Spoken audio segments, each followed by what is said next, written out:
The Quarterly, Joshua, Judges, Ruth. Lesson 12, Ruth 1-2. The Lord begins to fill Naomi and Ruth's emptiness. The book of Ruth is the Old Testament equivalent of the parable of the lost son in Luke 15:11-32. In the time of the Judges, a time when everyone did as was right in his own eyes because there was no king in Israel, Judges 21:25, the family of Elimelech wandered away from the land where the Lord had promised to bless his people, Ruth 1:1-2. At a time of famine, when there was no food in Bethlehem, whose name means house of bread, they believed that fullness was only to be found elsewhere. As a result of that decision, Naomi, Elimelech's wife, ended up empty and alone in Moab. Yet the Lord's judgment upon her was designed to bring her back home and to replace her emptiness with a new fullness, as we'll see in chapter 4.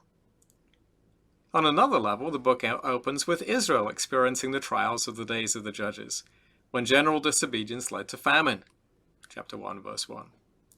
Yet by the end of the book, the Lord has graciously provided food for his hungry people and a king to meet their needs for leadership because of his covenant faithfulness, his chesed. Elimelech's name means, "My God is king," but like everyone else in the days when the Judges ruled, he acted as if there was no divine king in Israel, following his own wisdom in leaving the promised land during a famine, Ruth 1:1.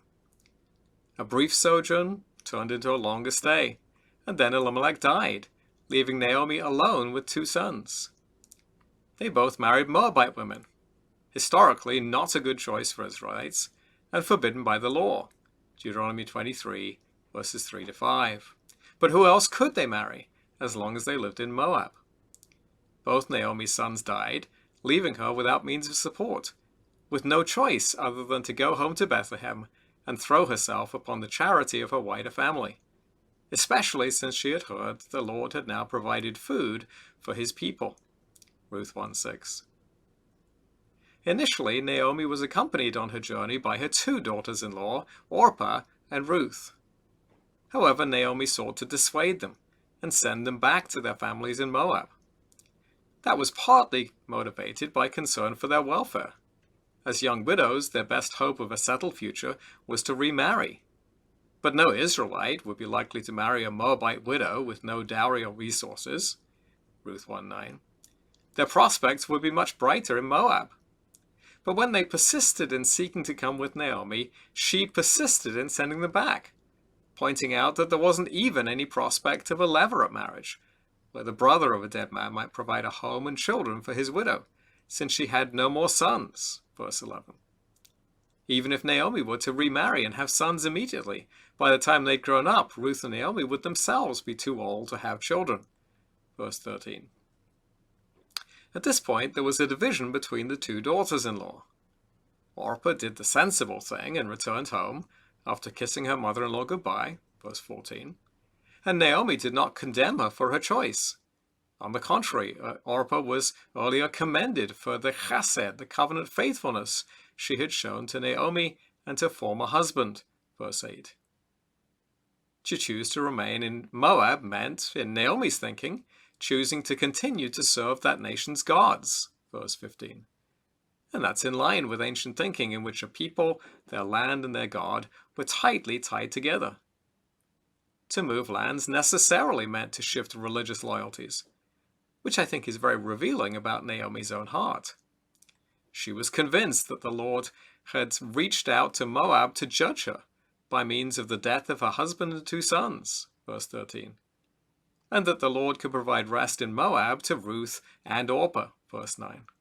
But she thought it better for Ruth and Orpah to provide for their physical needs, even if that meant serving Moabite gods, rather than to go back to Israel and risk starvation.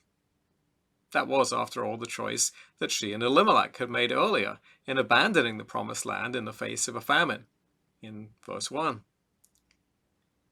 Ruth, on the other hand, was stubbornly committed to go with Naomi.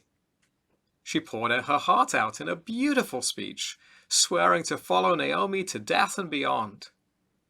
Ruth also connects a move to Israel with making a commitment to Israel's God. Though it's striking that for her this is not the biggest sacrifice. The greatest commitment for Ruth is to be buried in the land of Naomi's God, which would mean a commitment to Naomi's God not just for the present, but forever. Verses 16 and 17. Most readers find Ruth's speech deeply moving, but Naomi said nothing in response. Literally, the Hebrew says, she stopped talking to her. Verse 18. The presence of Ruth alongside Naomi when she returned to Bethlehem would provoke unwanted questions and be a constant reminder of her sinful choices in leaving the promised land. When Naomi and Ruth arrived back in Bethlehem, the townswomen asked, "Is this Naomi?" Verse 19, pointedly ignoring the foreign woman who was accompanying her. And in response, Naomi gave voice to her bitterness. Instead of calling her Naomi, which means pleasant, they should call her Mara, which means bitter, because the Lord's hand of judgment was against her. Verse 20. From her perspective, Naomi left the land full and returned empty. Verse 21. But she spoke too soon. Mara, after all, was the place in the wilderness where the Lord turned the bitter water sweet for the Israelites. Exodus 15:23-25. And the Lord would do something similar for Naomi over the next few chapters, transforming her angry heart. The end of chapter 1 hints at a turn in Naomi's fortunes by referencing the time of the barley harvest, while the beginning of chapter 2 mentions an honorable relative whose name was Boaz, chapter 2, verse 1. Naomi and Ruth had a twofold need, the provision of food to eat and offspring to provide for them in their old age. And in the course of the book, the Lord would meet both of those needs, as well as preparing a king to provide for Israel's needs in the days of the judges. Ruth, whose foreignness is repeatedly emphasized by calling her the Moabitess, asked Naomi for permission to go and seek food by means of gleaning, chapter 2, verse 2. There was provision in the Old Testament law for this practice as a means of providing for the needs of the able-bodied poor.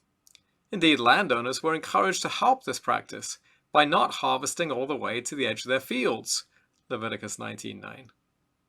Nevertheless, it would have been back-breaking work in the hot sun, often with very meager returns if the harvesters were efficient, and not a safe occupation, especially for a foreign woman. It's striking that Naomi did not accompany Ruth to provide added help and safety. There's no mention of any disability, and she can scarcely have been more than about 45 years old. It seems plausible that at this point Naomi was severely depressed and shut down, having given up any hope of change in her fortunes. Through divine providence, Ruth happened to come upon the field of Boaz, chapter 2, verse 3, who noticed her hard at work in verse 7. He encouraged her to stay in the relative safety of his field, and graciously provided permission for her to drink from the water provided for his harvesters, verse 9. He also instructed his harvesters to leave behind extra grain to make her work easier, and provided food for her at mealtime, verses 14-16. When she asked why he was doing her this kindness, he responded that he was aware of her faithfulness in coming with Naomi, and he prayed that the Lord would provide her with a refuge and a reward for her faithfulness, verses 11-12. Little did he suspect that he himself would be that refuge and reward that he prayed for. When Ruth returned home, Naomi couldn't help but notice the outrageous success of her gleaning. A whole ephah of barley, chapter 2, verse 17. Ruth then told her the story, and Naomi's outlook began to change, seeing in Boaz's kindness a sign that the Lord's chesed, his covenant faithfulness toward her, was not yet at an end, verse 20. Boaz was already acting as a kind of kinsman redeemer, a relative whose task it was to provide for widows and those who'd fallen on hard times, including, under certain circumstances, providing an heir by means of a levirate marriage. Their need for food to eat had now been met for the foreseeable future. Yet their need for a child to provide for them in old age remained pressing.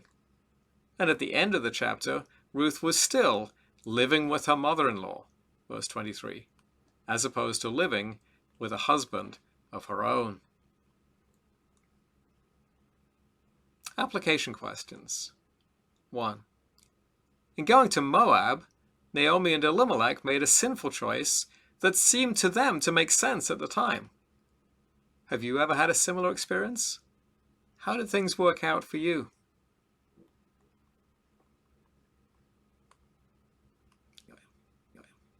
Naomi was bitter about her life, even though in Ruth she had a faithful companion and friend.